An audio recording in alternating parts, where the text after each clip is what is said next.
Registrasi Sosial Ekonomi atau REG-Sokses 2022 adalah program nasional dari pemerintah yang terkait dengan pendataan perekonomian untuk mengetahui perekonomian daripada negara ini sebagai pijakan pemerintah untuk membuat target program pembangunan jangka panjang dan juga untuk mencapai kesejahteraan masyarakat. Pendataan ini dilatar belakangi oleh adanya terbatasnya data sosial ekonomi penduduk yang didapati oleh BPS, Badan Pusat Statistik, yang dibutuhkan oleh pemerintah untuk sebagai acuan dalam membuat target pembangunan di negara kita. Dan hari ini Lensa Publik akan membahasnya secara mendalam bersama saya Rina Chandra hanya di Ekuator TV.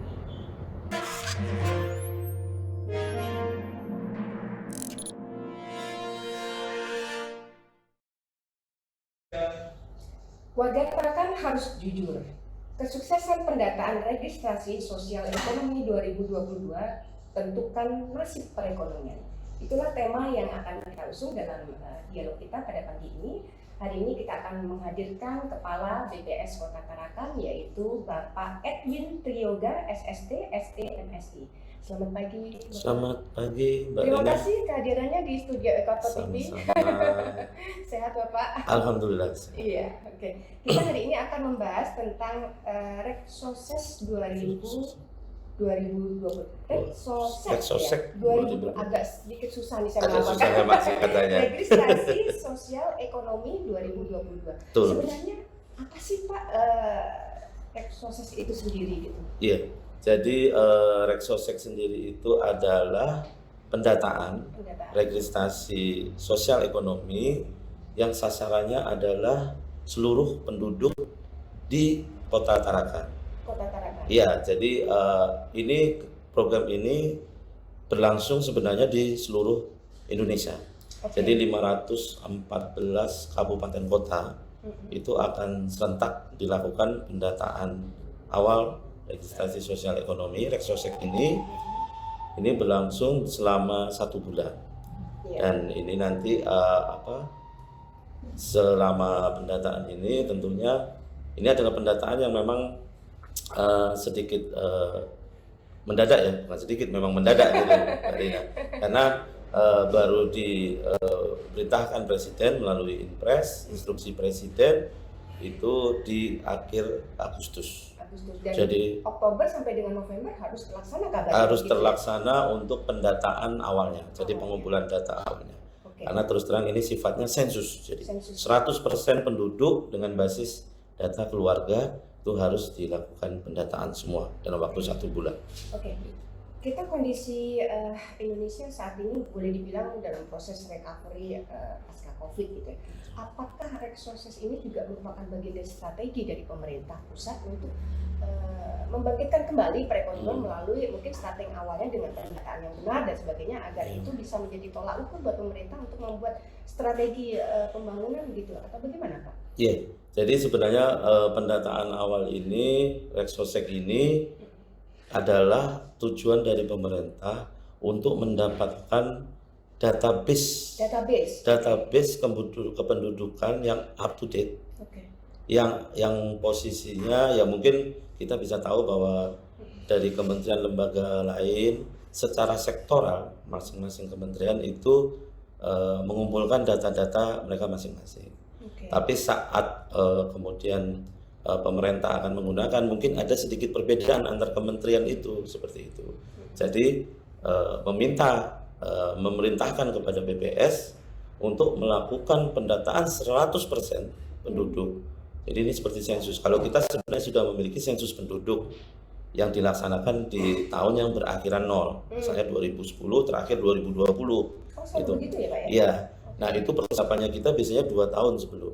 Nah tapi ini karena suatu perintah langsung, karena darurat begitu ya? Ya istilahnya diperintahnya artinya dari BPS yang bisa melakukan ini, makanya Presiden memerintahkan langsung kepada BPS untuk melakukan pendataan 100% dengan data yang lebih detail dibanding sensus penduduk 2020.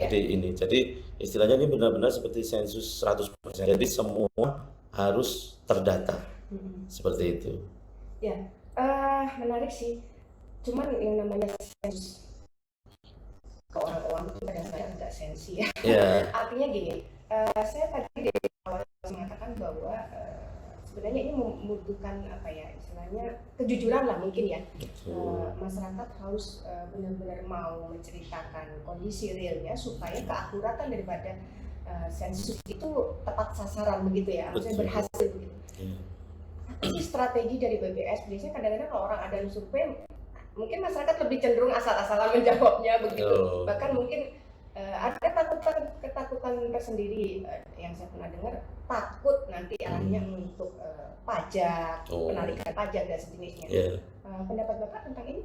Kalau di BPS sendiri, mungkin kegiatan survei-survei yang dilakukan kan sifatnya sampel tidak semua ya. Nah itu biasanya kita memiliki survei yang paling sering kita lakukan, biasanya setahun 2 kali itu adalah survei Sakernas, survei Angkatan Kerja Nasional. Nah itu nanti outputnya biasanya ke tingkat pengangguran, penduduk bekerja seperti itu. Tapi sifatnya by estimate ya, karena sifatnya survei, jadi tidak bisa mendeteksi by name by address gitu istilahnya. Oh yang nganggur siapa ya? Seperti itu juga dengan ke survei Susenas, survei Sosial Ekonomi Nasional. Nah, itu juga terkait angka kemiskinan, itu dari survei itu. Tapi sifatnya adalah angka makro, angka kota, Tarakan misalnya. Nah, itu tidak bisa by name by address karena sifatnya survei sampel gitu. Nah, kalau yang seperti sekarang pendataan awal Reksosek ini kita lakukan memang 100% penduduk dan targetnya itu hampir 64.000 lebih keluarga. 64.000 lebih keluarga. Nah, ini untuk kota Tarakan ya? Untuk kota Tarakan saja. 64.000 ya? 64.000 lebih. Jadi kemarin angkanya 64.000 lebih. Itu dari hasil terakhir ya, di tahun kita sensus penduduk terakhir.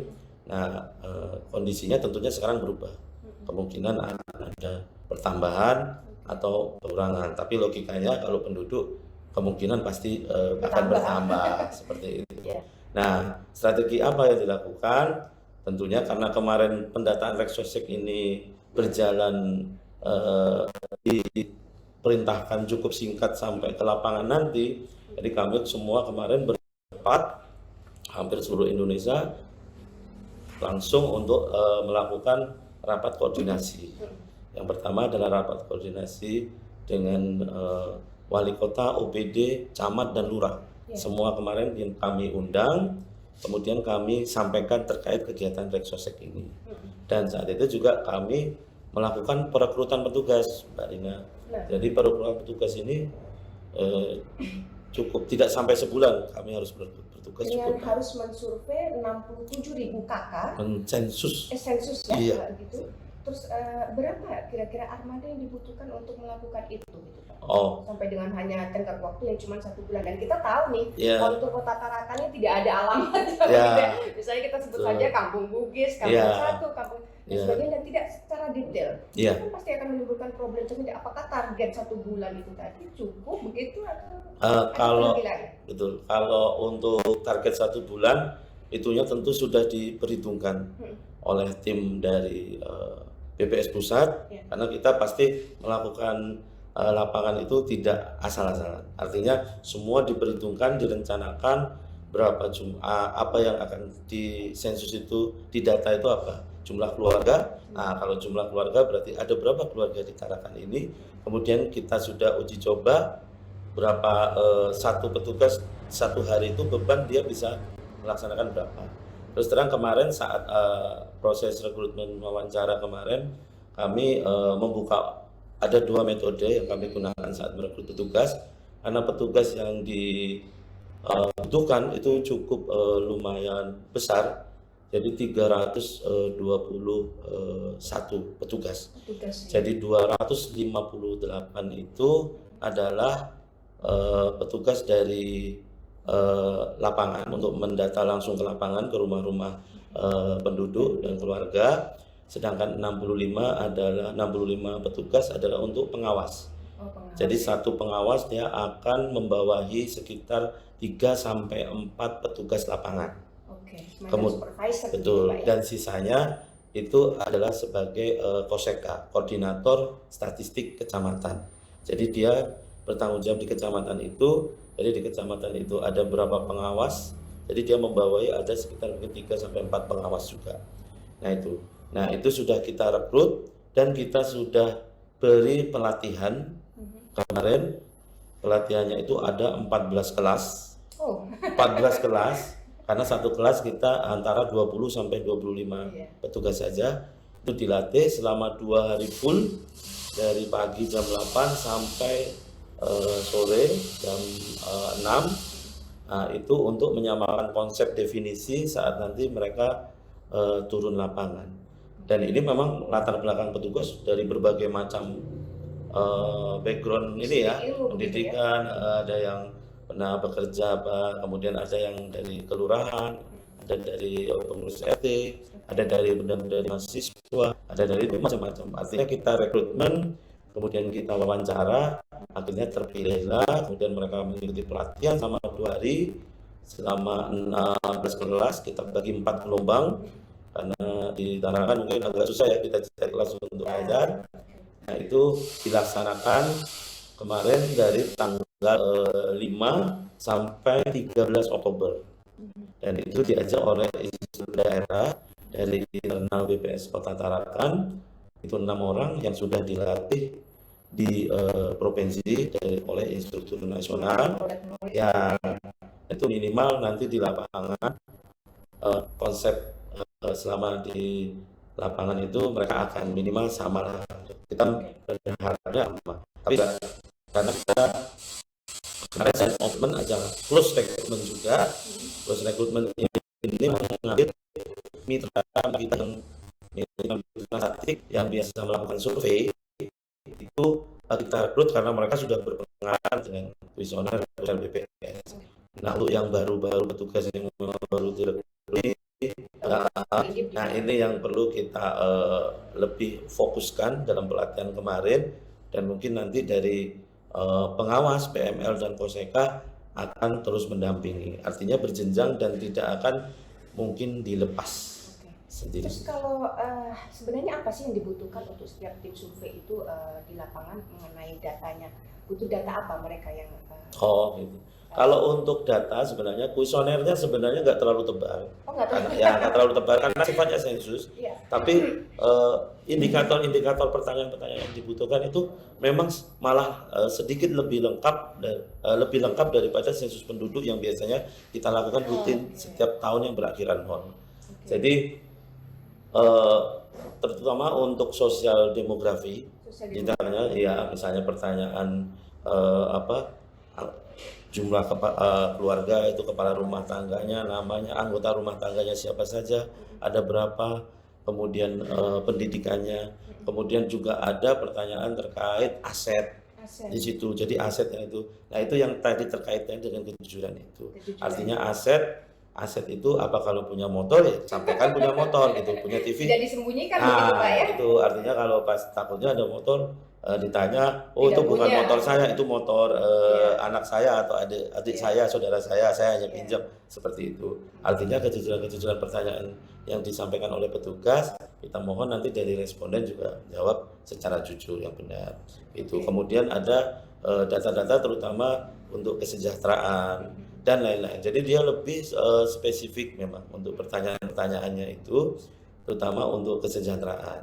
Karena nanti setiap petugas itu akan di setiap rumah akan melakukan geotagging. Jadi memakai HP Android yang langsung terhubung dengan tersambung nanti aksesnya dengan GPS dan ada aplikasinya. Jadi setiap ini datang ke rumah penduduk, teman-teman petugas nanti dia harus melakukan tagging posisi rumah. Jadi benar-benar nama ini taggingnya di sini kita bisa cross check. Betul. Kemudian untuk beberapa rumah yang sifatnya dari sisi, karena ada faktor kesejahteraan ya. Jadi ada faktor mungkin secara rumah memang kondisinya cukup memprihatinkan gitu. Artinya mungkin kategorinya ya masuk kategori miskin lah Miskin gitu begitu ya. ya, oke. Nah Apa itu yang dilakukan? biasanya difoto nanti. Prosedurnya akan melakukan foto rumah. Jadi kondisi rumahnya harus difoto dan berbarengan dengan tagging tadi.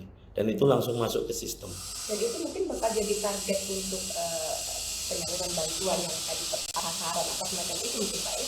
Ya, kalau tugas BPS sebenarnya Hanya mendata. sifatnya hanya mengumpulkan 100% data penduduk dan data keluarga itu. Nah, nanti biasanya karena kami BPS itu di dalam Undang-Undang Statistik Nomor 16 itu tidak boleh menyampaikan data by name by address. Jadi data itu kita jaga kerahasiaannya. Jadi ada orang minta data pun terkait nama tidak boleh. Tapi secara makro kita bisa memberikan. Misalnya, oh saya minta kemiskinan di Tarakan berapa? Oh sekian persen. Tapi saya bisa minta nggak nama-nama yang miskin dengan data-datanya? Kita tidak bisa memberikan. Pak, tahan dulu. Ngomong tentang data masyarakat itu pasti basicnya tentang kartu keluarga gitu ya. Betul. Tahan dulu, kita akan kembali Pak setelah jeda sebentar. Ya pemirsa jangan kemana-mana, kita akan kembali setelah jeda pariwara berikut ini, tetap di Lensa Publik Ekuator TV.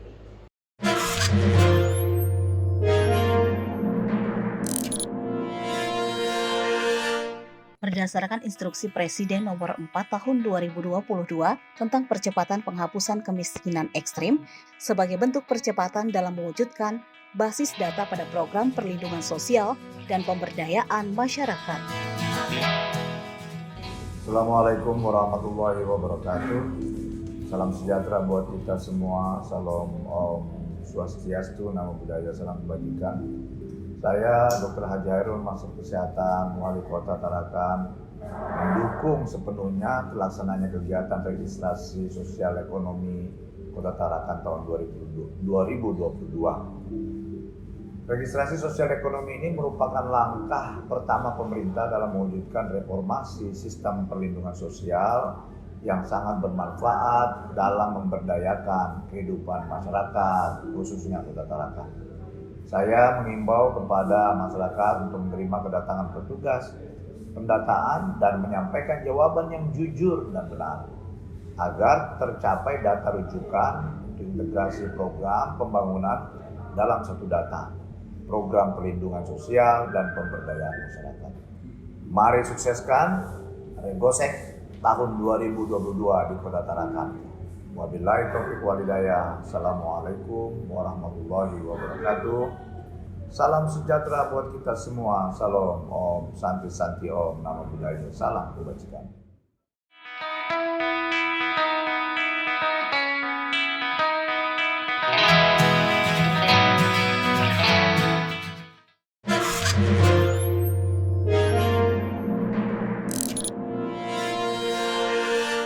Ya, terima kasih pemirsa, Anda tetap setia menyaksikan Lensa Publik di Ekuator TV dan kita akan melanjutkan perbincangan kita dengan narasumber kita hari ini, yaitu dari Kepala BPS Kota Tarakan. Bapak, kita ngobrol sebentar lagi, lanjutkan yang tadi. Kalau masyarakat awam nih, kita pahamnya bahwa sensus itu basicnya dari kata. Ini pemahaman masyarakat awam. Nah, kita tahu, mohon maaf, di Capil ini kadang informasi data tuh sangat malut begitu ya, tumpang tindih, bahkan mungkin satu orang masih ada masuk di kakak lain dan sebagainya, atau bahkan mungkin malah belum terrecord begitu ya. Nah, ada lagi mungkin mohon maaf, misalnya pernikahan apa istilahnya di luar legal ya, artinya tidak punya, sangat banyak sekali di kalangan kita jumpai seperti itu, mereka beranak pinak tanpa harus tanpa punya akte kelahiran, kakak dan sebagainya. Nah, untuk kasus-kasus seperti itu, apakah itu juga menjadi target penghitungan begitu ya dari pihak BPS? Iya, jadi untuk pendataan ini yang sudah saya sampaikan tadi, bahwa ini adalah 100% penduduk. Jadi kita setiap BPS, setiap survei ataupun sensus yang dilakukan BPS itu bukan berdasar pada KTP, tapi berdasar memang domisili penduduk itu berada di Kota Tarakan. Jadi meskipun mereka tidak memiliki KTP atau KK, tapi mereka memang sudah lama tinggal di Tarakan, tetap kita akan data. Nah, terkait basis NIK ya, NIK itu tetap kita masukkan meskipun NIK-nya bukan NIK Tarakan, tapi para keluarga atau penduduk masyarakat Tarakan itu domisili sudah lama di Tarakan, tetap kita akan data. Nah, bagi yang tidak memiliki NIK misalnya sama sekali, tidak memiliki NIK, kemudian juga akte kelahiran anaknya juga tidak ada, itu tetap kita akan data selama memang posisinya ada di Tarakan. Artinya apa?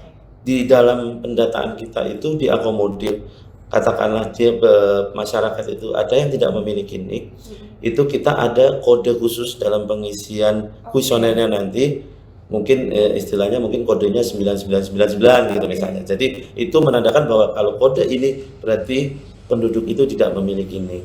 Nah, seperti itu.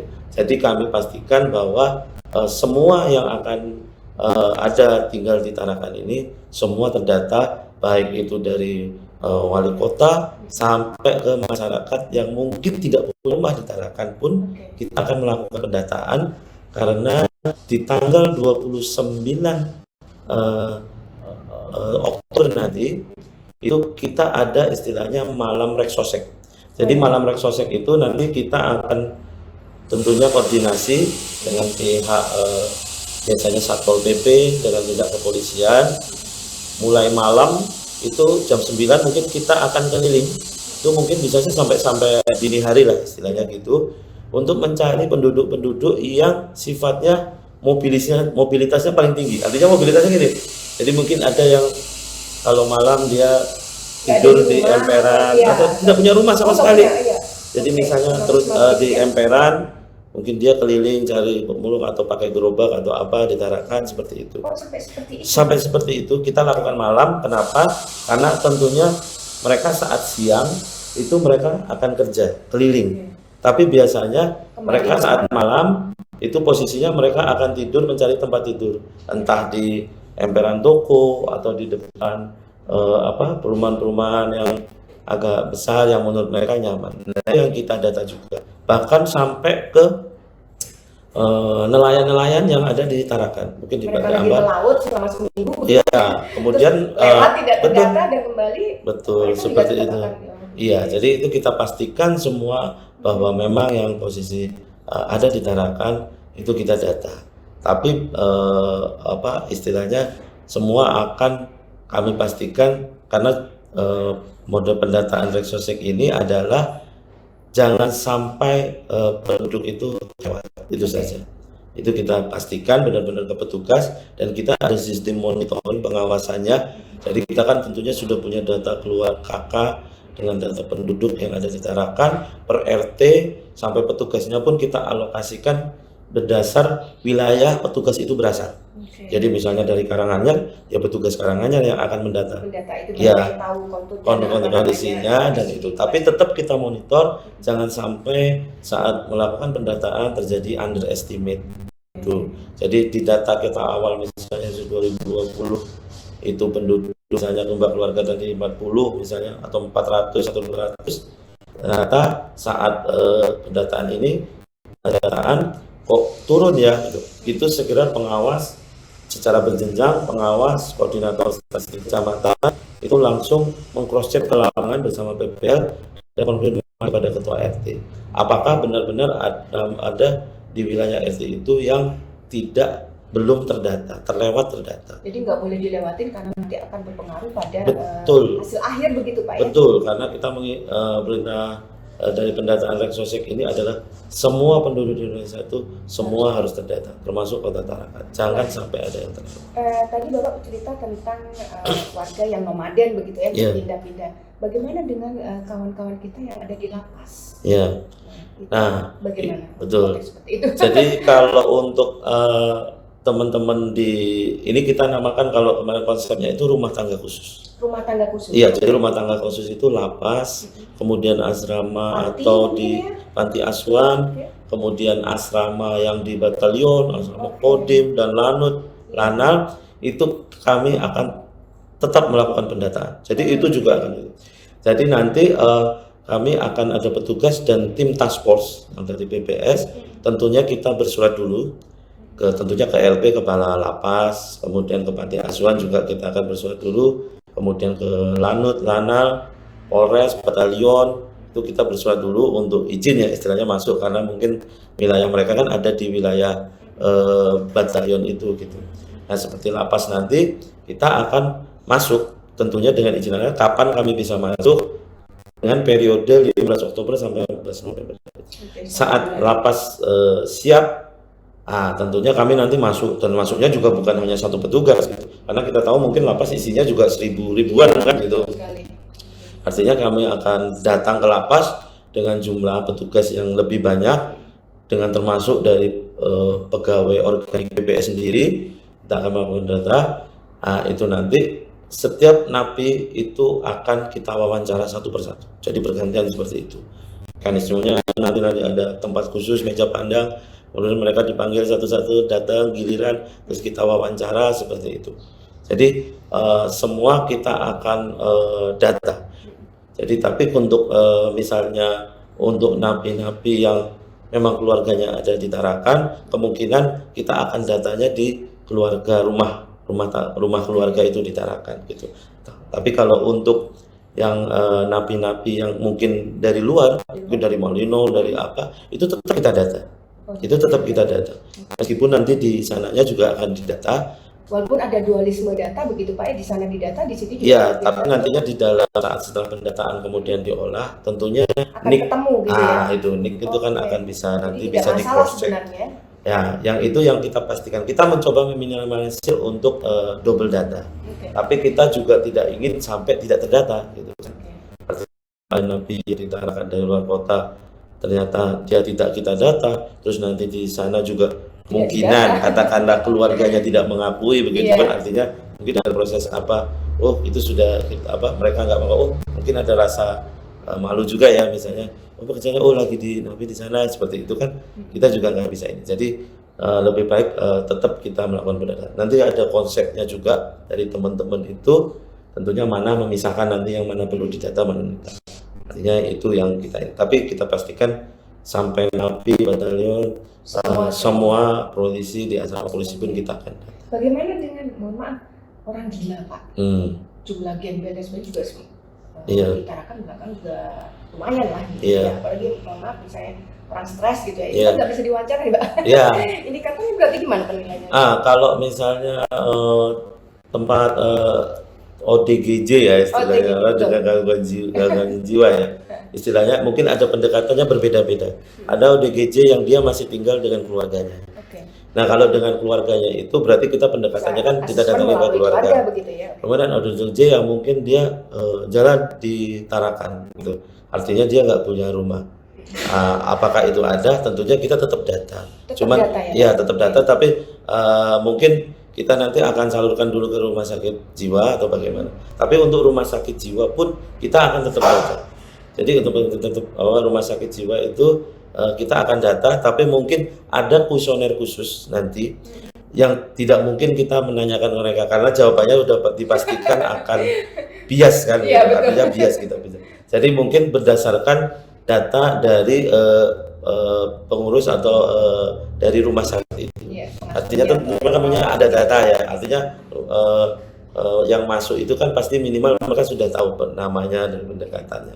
Nah itu mungkin ada kuesioner khusus nantinya itu yang akan meregistrasi dari data-data registrasi rumah sakit itu dengan asumsi memang ya nggak mungkin kita tanya gitu kan. Artinya kalau tanya nanti jawabannya malah meleset kan, malah nggak karuan gitu. Jadi ada memang perlakuan khusus, kuesioner khusus, tidak sama seperti kuesioner yang kita datang ke rumah-rumah tadi. Tujuan akhirnya sebenarnya apa Pak? Dari semua pendataan yang lengkap itu kemana? Kalau mungkin bisa dipersingkat. Betul. Jadi pendataan yang semua yang BPS lakukan di seluruh 514 kabupaten kota di seluruh Indonesia termasuk Tarakan ini, nantinya dengan data penduduk dan keluarga ini, rumah tangga ini, itu nanti akan menjadi basis data penduduk. Kemudian basis data penduduk itu nanti kami akan serahkan ke pemerintah. Nanti kita belum tahu melalui ke Bappenas atau melalui Kementerian Keuangan. Tapi kemungkinan akan ke Bappenas jadi menjadi database penduduk. Jadi nanti misalnya Kementerian PPN atau Bappenas itu dari data BPS mereka memiliki database 100%. Jadi nanti misalnya dari kementerian sektoral, misalnya Kementerian Kelautan, Perikanan, mereka mau memberi bantuan misalnya untuk nelayan. Saya ingin tahu nih data nelayan ini gimana, berapa sih di Indonesia, kemudian yang nelayan tangkap atau nelayan ini apa istilahnya posisinya di mana, terus kondisinya bagaimana gitu kan. Nah itu bisa mengambil datanya nanti dari Bappenas gitu. Kemudian mereka punya program-program bantuan misalnya Kemensos, kemudian untuk BKKBN, untuk PKH, Kemensos untuk DTKS, kemudian untuk program-program Kementerian Tenaga Kerja yang sekarang mungkin kayak BLT itu. Nah itu juga mengambilnya nanti di tahun setelah pendataan ini di tahun depan itu akan mengambil dari database itu. Jadi sudah tidak ada lagi data-data yang punya kementerian sektoral masing-masing. Jadi satu data itu dengan istilah satu data Indonesia. Betul, Mbak Dina. Iya. Oke Bapak, saya masih akan mengulik lagi tentang masalah bantuan tadi, agak menarik perhatian. Tapi tunggu Pak, ya pemirsa jangan kemana-mana, kita akan lanjutkan perbincangan kita setelah jeda pariwara yang berikut ini tetap di Lensa Publik Ekuator TV.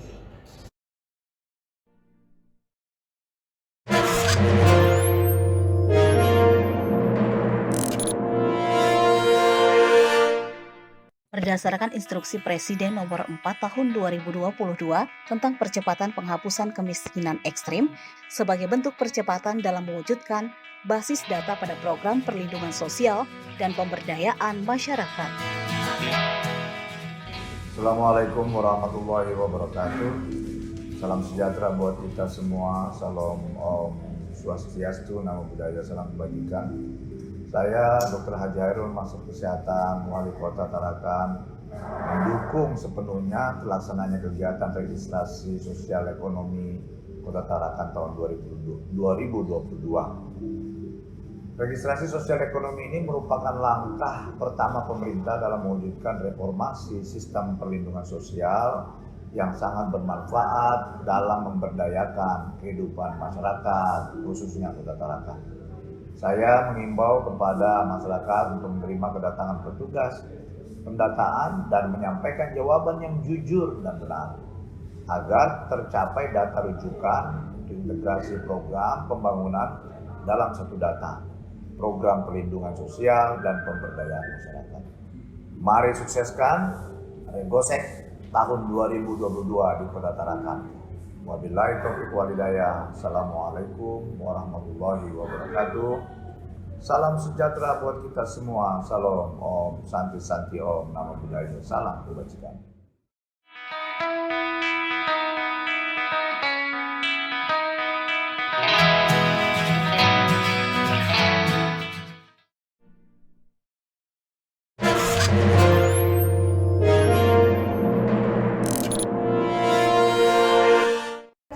Anda tetap setia menyaksikan Lensa Publik di Ekuator TV. Kita akan melanjutkan perbincangan kita dengan Bapak Kepala dari Pusat Statistik Kota Tarakan.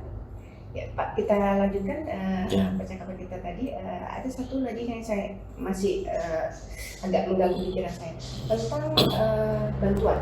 Tadi data ini sebagai dasar untuk misalnya Kementerian Sosial atau kementerian apapun mereka memberikan bantuan misalnya seperti PKH dan sebagainya. Cuman fakta di lapangan yang kita tahu kadang-kadang bantuan ini banyak seringkali tidak tepat sasaran, tidak menggunakan data dari Bapak, gitu mungkin bisa jadi, tapi kekerabatan, gitu ya. Kadang-kadang oknum lah sebut saja begitu, misalnya mungkin atas rekomendasi dari ART tempat atau apa dan sebagainya. Kemudian karena kebetulan saya sering di lapangan menjumpai kenapa kok ibu atau bapak tidak dapat bantuan raskin misalnya, belum pernah. Padahal secara fisik kita lihat mereka layak untuk dibantu. Nah, problemnya di mana itu Pak?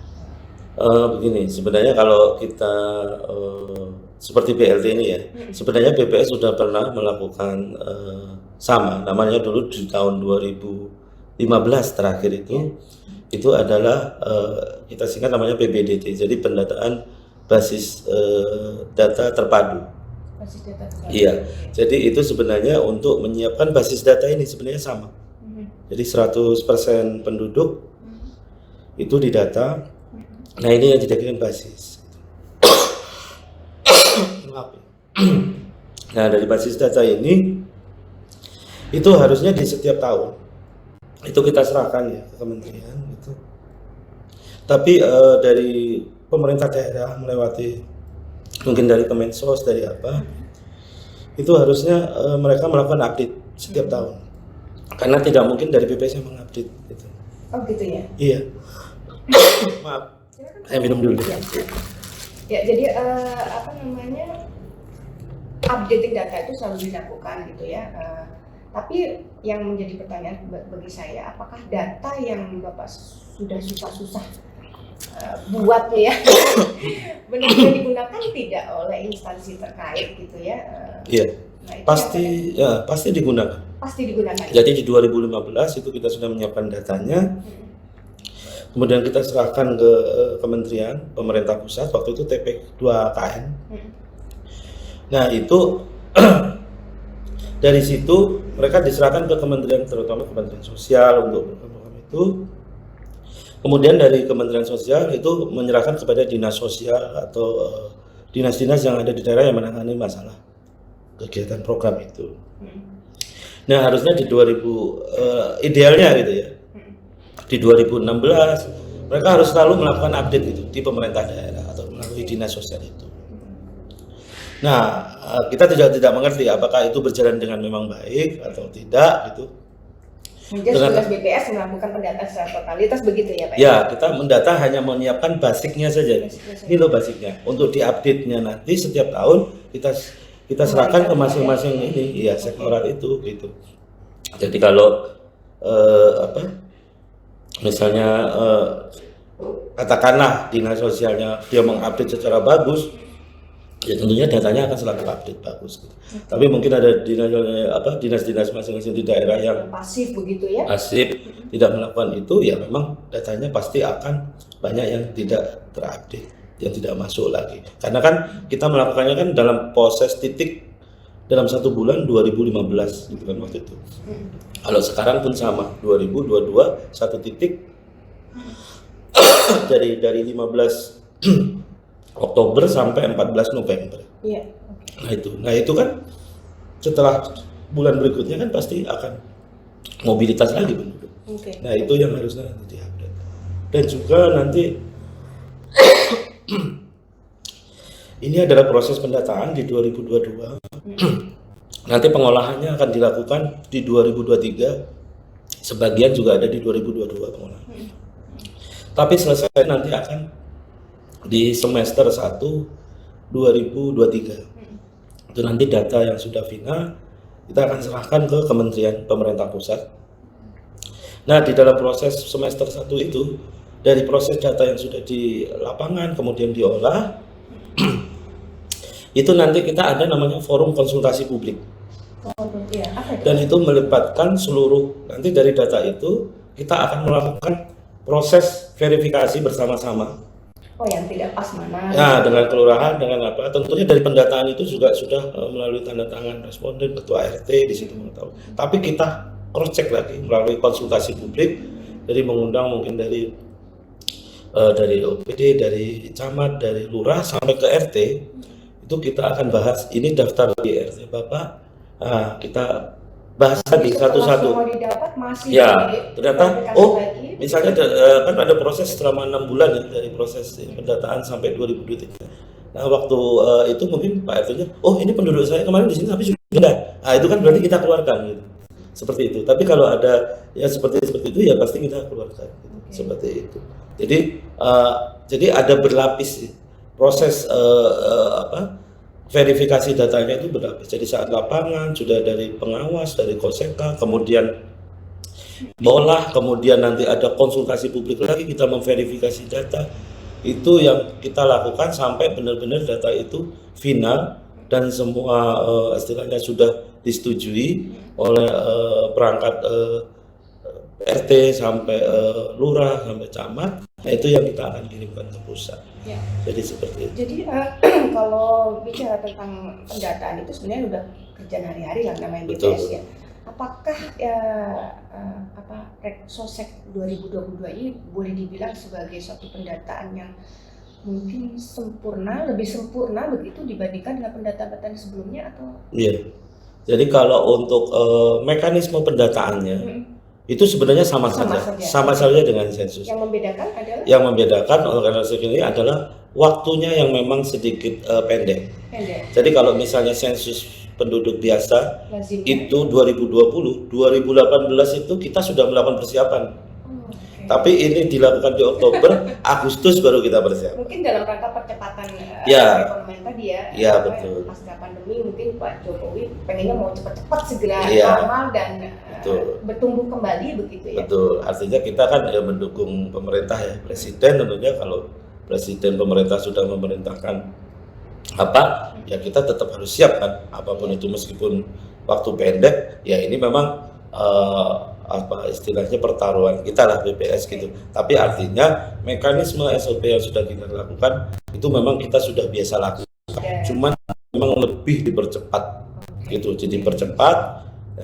Jadi kita berjalannya enggak dengan tidak biasa saja karena Kepala BPS sudah menyampaikan bahwa ini adalah untuk Reksosek ini adalah kegiatan super prioritas. Iya, jadi kalau survei-survei kita yang lain kita juga melakukan rutin apa itu prioritas gitu. Itu juga prioritas. Ini lebih super prioritas karena semua turun bahkan sampai dari BPS pusat pun itu hari pertama besok semua akan turun ke daerah untuk mengawasi jalannya pertama pendataan itu. Bicara soal super pasti ada extra effort di situ. Yeah. Kendalanya apa nih Pak untuk Reksosek 2022 yang mungkin ini melakukan di starting ya, tapi setidaknya pasti problem itu muncul karena durasi yang pendek tadi gitu. Betul. Kalau permasalahan tentunya itu kita bisa dimitigasi resiko kita ya, istilahnya mitigasi resiko kita tentunya dari awal, misalnya seperti perekrutan petugas gitu kan. Artinya kita harus mencari benar-benar yang memiliki kualifikasi standar, kemudian kualitas yang bisa kita harapkan untuk nanti datang ke lapangan itu bisa. Nah itu kita bisa merekrutnya karena jangka waktunya pendek, jadi kita tetap harus ini sampai istilahnya ya sampai weekend Sabtu Minggu pun kita melakukan itu. Begitu ya, Pak. Dan saat pelatihan pun juga saat sudah mungkin diwawancara atau tidak, saat sebelum pelatihan mereka ternyata mengundurkan diri. Ada beberapa yang mengundurkan diri. Nah ini kita sudah mitigasi, tentunya kita punya petugas cadangan kan, petugas cadangan. Nah itu bisa menggantikan. Nah seperti itu. Nah, nantinya juga saat di lapangan juga nanti Oktober mungkin kita tahu sendiri sekarang mungkin di di kiraan BMKG atau bahkan di Tarakan sendiri kita lihat kondisinya cuacanya juga sudah mulai hujan kan. Nah ini kan juga mempengaruhi di lapangan. Pasti juga itu terjadi. Betul. Penundaan. Nah artinya saat proses saat mungkin hujannya terjadi di siang hari atau pagi hari, ya kita petugas lapangan kita minta dari pengawas untuk tetap melakukan atau memeriksa dokumen atau apa. Tapi kalau misalnya pagi hujan, ya hanya ini petugas kita sampaikan Anda bekerja sebulan full dan bukan 24 jam ya, pokoknya sampai istilahnya sampai malam lah gitu. Jadi kalau Anda tidak bertemu dengan keluarga itu berarti kembali lagi begitu. Pagi nggak bisa jalan ya Anda harus siang nggak ketemu ya malam. Pokoknya sampai ketemu. Tentunya ketemu itu tentunya kan nggak mungkin bolak-balik tanpa janjian waktu kan gitu istilahnya. Jadi kalau datang misalnya nggak bisa ya mungkin bisa ditanyakan petugas kita bisa bertemunya kapan. Mungkin yang kerja dua-duanya kerja sampai sore ya mungkin bisa sore setelah maghrib atau isya mereka datang ke rumah gitu tentunya dengan proses sudah janji bertemu gitu. Artinya jangan sampai kita tekankan saat pelatihan jangan sampai mengganggu dari keluarga yang kita datangi, responden yang kita datangi itu. itu gitu. Kalau terjadi penolakan pernah tidak sampai ekstrim itu benar-benar tidak mau gitu ya, misalnya mungkin penuh kecurigaan dan sebagainya. Ada kan mungkin yang benar-benar introvert tidak ingin ini. Nah, apa strategi yang dilakukan? Apakah seperti Bapak tadi bilang dikasih kode khusus gitu dimasukkan dalam kategori? Ya, kalau untuk penolakan mungkin kalau pengalaman di kami di BPS biasanya untuk masyarakat istilahnya yang di perumahan-perumahan biasa itu lebih welcome ya. Artinya mereka mau menerima. Yang tidak welcome Pak? Biasanya yang di perumahan agak elit, yang sering kosongnya gitu ya, sering kosongnya gitu kan. Petugas ini gadungan begitu nah, ya? kan namanya ini kan tetap ada ya, kekhawatiran seperti itu. Makanya petugas ini juga kebanyakan kebanyakan dari ibu-ibu perempuan. Jadi kebanyakan mungkin ibu-ibu effortnya lebih kuat kan, gitu. Artinya kita coba, oh ternyata yang bisa ini. Nah, kalau yang sifatnya tadi agak susah ya, itu kita sudah sampaikan ke PPL. Jika memang ada penolakan atau tidak bisa ditemui atau tidak ketemu, artinya kosong terus rumahnya, bisa di cross check ke Pak RT. Tapi kalau misalnya nanti ada penolakan dan dengan pendekatan mungkin dengan Pak RT juga belum bisa menemukan gitu ya. Nanti tetap dilaporkan kepada petugas pengawasnya berjenjang. Jadi nanti petugas pengawas kalau tidak bisa mengerjakan juga ke KOSEKA, koordinator statistik kecamatannya. Nah, nanti kalau KOSEKA-nya juga belum bisa, nanti disampaikan ke BPS. Nah, nanti kita akan yang mengambil tindakan-tindakan yang kira-kira tentunya pendekatan persuasif ya. Tetap kita harus datangi, kita akan datangi. Mungkin ya saya sendiri nanti mungkin katakanlah ada yang susah, ya harus memang kita harus semua di lapangan gitu posisinya. Kalau ada kesulitan ya kita harus tetap turun, tetap harus melakukan pengecekan, ada permasalahan mana-mana. Nah itu kita akan tetap berusaha untuk bagaimana kalau memang mungkin karena memang tidak bisa menolak atau apa karena mungkin mereka tidak ingin diganggu dulu pada jam-jam itu gitu. Nah kemungkinan jam berapa? Kalau misalnya memang tidak bisa ya kita memang ada mekanisme dokumen istilahnya apa ya penolakan atau apa. Nah itu mungkin nanti kita minta dari responden itu menandatangani. Tapi kita mencoba sebisa mungkin menghindari untuk tidak ada data.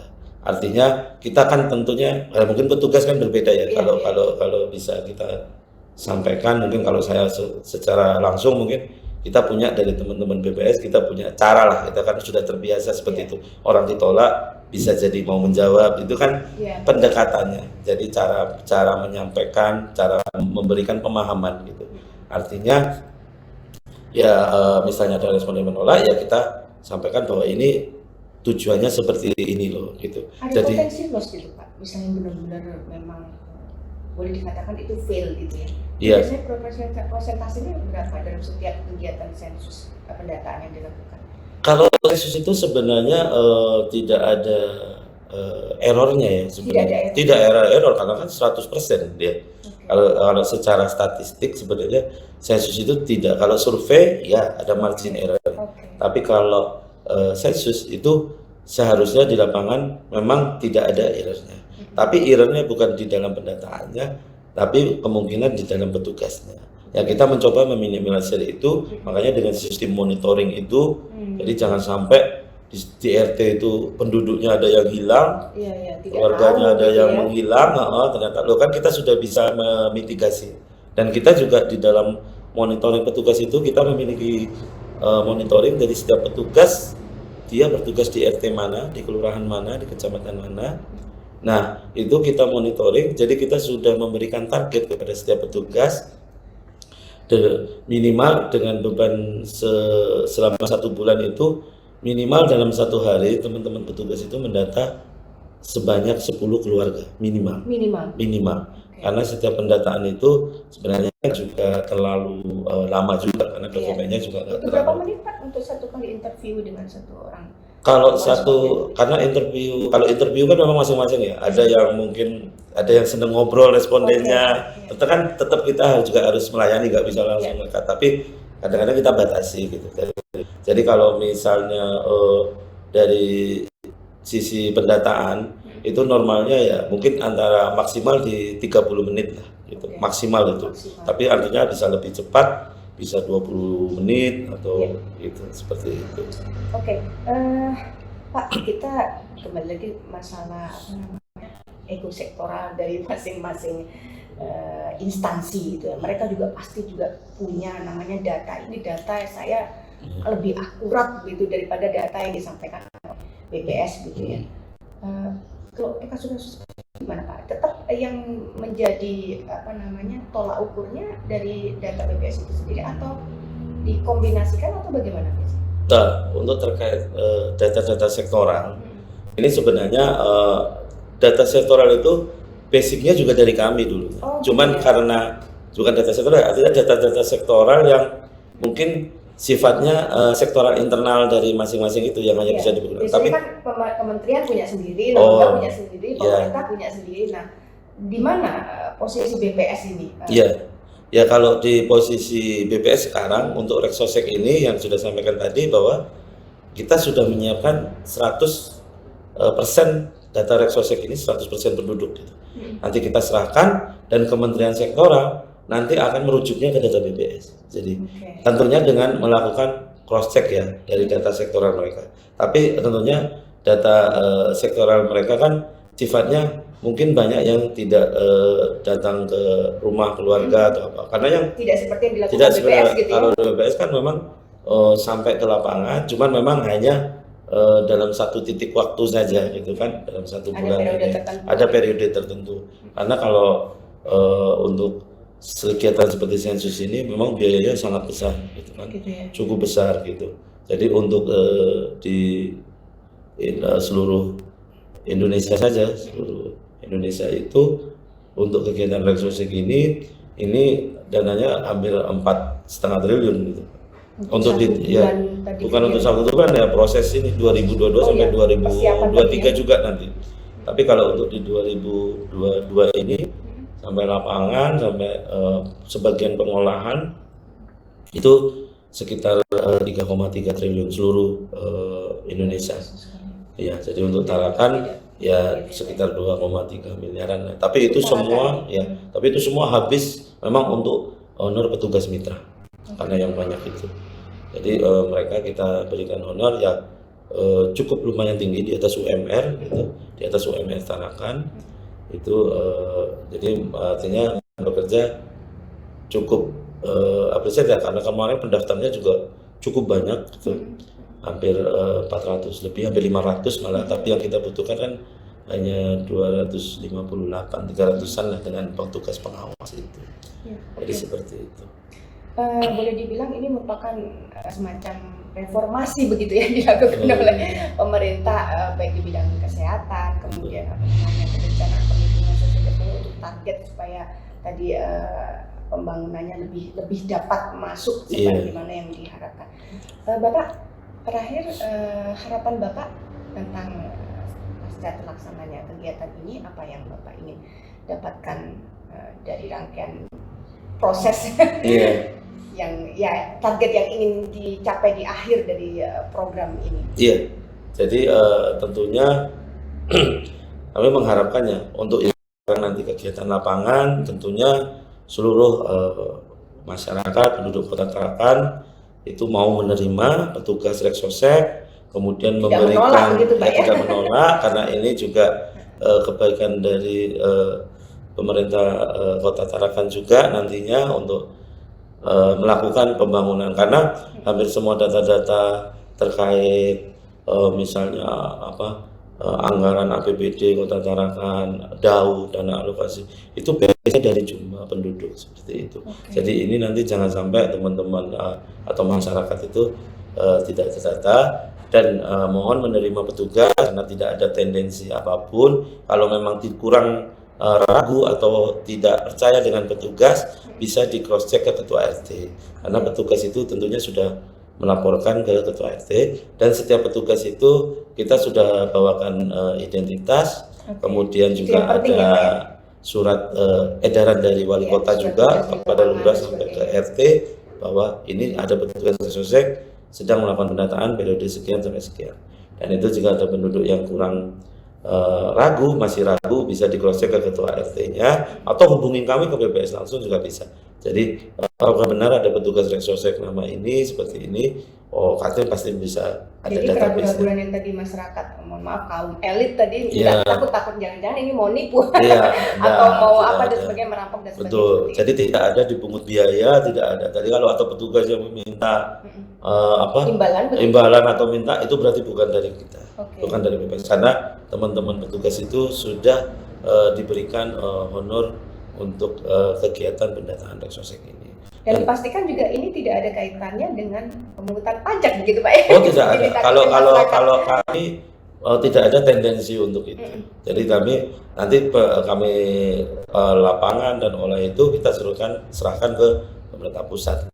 Nah nanti terkait pemerintah pusat mau apa, ya tentunya kan mungkin ada kebutuhan seperti tadi program-program bantuan seperti itu, seperti UMKM mungkin seperti apa. Ya itu kita serahkan ke pemerintah pusat nanti melalui kementerian-kementerian yang sektoral gitu. Yang penting kami menyediakan penduduk, kita diperintahkan untuk menyediakan 100% penduduk dengan pertanyaan-pertanyaan kuesioner seperti ini, kita akan lakukan pendataan seperti itu. Dan nantinya setelah datanya terkumpul dan nanti 2023 sudah kita serahkan, sudah final melalui forum konsultasi publik, lurah, RT. Nah, nantinya data itu tentunya sudah dibiayai dengan mahal-mahal kan, artinya itu nantinya sudah harus bisa digunakan bahkan dari teman-teman kementerian, mungkin dari teman-teman nanti ya tentunya dari Pemda, mungkin datanya dari kementerian ya, maksudnya dari misalnya Kementerian Sosial nanti akan turunnya sampai ke Dinas Sosial, nanti Kementerian Kelautan Perikanan mungkin turunnya sampai Kementerian Kelautan Perikanan di masing-masing Pemda. Jadi transmisi datanya seperti itu, tidak langsung dari kami menyerahkan data ke Dinas Sosial Pemda, itu tidak bisa. Jadi mekanismenya kami menyerahkan ke pusat, nanti setiap kementerian ada program apa, ya mereka akan meminta data dari pemerintah pusat, kemudian nanti mereka akan, seluruh kabupaten kota seperti ini, mereka nanti kalau ada program apa ya mereka sampaikan ke masing-masing dinas-dinas yang ada di daerah. Untuk pelaku usaha sendiri Pak, mungkin mereka membutuhkan informasi tentang berapa jumlah misalnya pengguna apa gitu ya. Apakah itu juga bisa diakses secara online misalnya begitu untuk saya butuh data BPS nih tentang jumlah penduduk wanita misalnya gitu, karena mungkin saya mau membuka suatu usaha yang terkait dengan perempuan gitu. Apakah data-data itu bisa secara bebas diakses oleh masyarakat melalui misalnya website atau apa layanan yang ada diberikan oleh? Iya. Jadi kalau kalau untuk dari konsumen data, dari pengusaha, dari apapun itu terkait data-data yang diperlukan, kami menyediakan ada setiap tahun, bahkan ada yang tribulanan, Oh gitu ya? ya bahkan ada yang bulanan seperti inflasi. Jadi benar-benar akurat Ya. gitu ya? Nah itu kita melakukan data itu data yang kita lakukan setiap bulan seperti inflasi triwulan, pertumbuhan ekonomi, dan data tahunan misalnya pengangguran, penduduk wanita, pria, bahkan kelompok umur, anak umur sekian, ya balik seperti itu ada di data kami. Itu datanya bisa diakses secara bebas di website Tarakan BPS, Tarakan Kota bps.go.id. Tarakan Kota BPS. Ya, searching aja BPS Tarakan itu sudah ada. Itu linknya. Itu pasti sangat dibutuhkan oleh masyarakat, terutama para pelaku usaha. Iya betul, karena konsumen data kita terus terang sekarang ini kalau kami sampaikan dari website itu rata-rata untuk setiap kemarin itu setiap bulan itu bisa mencapai untuk triwulan 3 sampai bulan September kemarin itu kita sudah mencapai pengguna website itu sudah sampai 11 ribuan visitornya begitu. Iya betul, mereka yang mengakses, bahkan di website itu kita lengkapi live chat. Jadi nanti ada petugas kita langsung menjawab data itu apakah benar apa enggak, karena mereka sudah mengambil dan mereka bisa melakukan tabulasi sendiri, bisa. Jadi tinggal di situ mau penduduk laki-laki umur sekian, tinggal diklik jadi keluar tabelnya, tinggal download. Dan itu free. Data-data yang diakses yang ada di website itu memang data-data free. Tapi kalau misalnya untuk data tarakan dalam angka yang lebih lengkap, Lebih itu detail, data gitu. sektoral, ya, yang spesifik mikro itu kita juga kalau meminta data kita juga memerlukan waktu gitu kan untuk menyiapkan, karena itu bukan data yang umum untuk diakses konsumen. Seperti itu. Minimal data-data standar yang dibutuhkan oleh pengusaha-pengusaha lokal terpenuhi lah hanya dengan mengakses Betul, website. betul. Kalau misalnya di website tadi, di situ di website itu ada data sosial juga ada, mulai demografi, penduduk, kemiskinan, pengangguran, kemudian di data ekonomi, ekspor impor, inflasi, kemudian produktivitas, terus kemudian PDRB per kapita, pertumbuhan ekonomi, itu semua ada di situ. Terlebih lagi kita Tarakan berada di daerah perbatasan Pak ya. Betul. Jadi itu sangat perdagangan internasional sangat membutuhkan informasi. Betul. Dan juga rekan-rekan media Pak. Iya. Itu informasi buat publik begitu. Iya, bisa di ini. Jadi memang sekarang itu banyak. Jadi sekarang memang sektor di Tarakan itu memang yang terbesar adalah sektor perdagangan. Perdagangan besar, eceran itu cukup mendominasi untuk perekonomian di Kota Tarakan ini. Oke, Bapak, tak terasa kita sudah di penghujung acara. Iya. Terima kasih sudah menyempatkan 1 jam berada di studio Ekuator TV. Mudah-mudahan program registrasi sosial ekonomi 2022 ini berjalan lancar dan sesuai dengan ekspektasi. Amin, amin. Terima kasih, Mbak. Ya pemirsa, kita tak terasa sudah di penghujung acara program Desa Publik, bahwa registrasi sosial ekonomi atau Sosek 2022 merupakan upaya pemerintah dalam rangka mewujudkan satu data Indonesia yang membantu memudahkan pemerintah pusat dalam mewujudkan kesejahteraan sosial masyarakat dan memberikan bantuan bagi masyarakat agar lebih tepat sasaran. Akankah program ini berjalan sesuai dengan harapan? Kita nantikan hasilnya nanti dalam perkembangan selanjutnya. Mudah-mudahan semua sesuai dengan ekspektasi kita. Saya Rina Chandra mengakhiri Lensa Publik pada hari ini. Terima kasih telah menyaksikan Ekuator TV.